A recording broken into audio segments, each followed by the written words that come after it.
President, along with some of my colleagues, I just had the opportunity to be at the unveiling of the statue of Senator Barry Goldwater in Statuary Hall. I had the privilege of serving with Barry Goldwater. We traveled together many times. He came to Vermont at different times with me and became very, very close friends.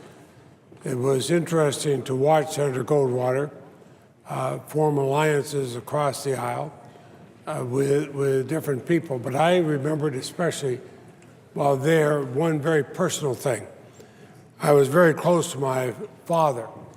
And when my father passed away late one evening in Vermont, the next morning, the first two telephone calls my mother received are condolences. One was from Barry Goldwater, one was from Ted Kennedy. The two had both talked before they called. I mention that because it was the type of person both of them were. It had nothing to do with ideology. It was who they were. And in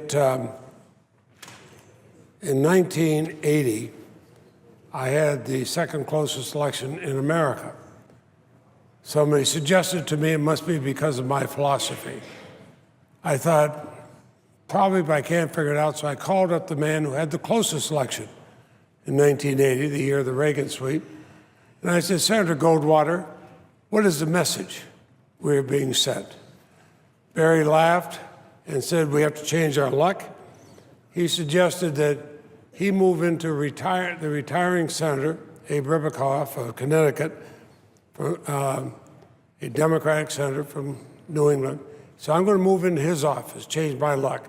You better be smart enough to move into mine. I suggested I didn't have quite the seniority to do that. He said, I've arranged that you move next week.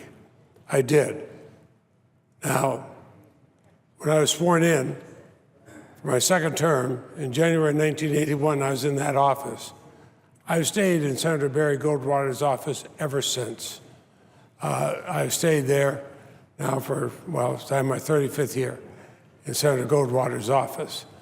And I consider it a matter of pride, and I consider it a matter of pride to have served with him. With that, Mr. President, I yield the floor to I see senators seeking recognition.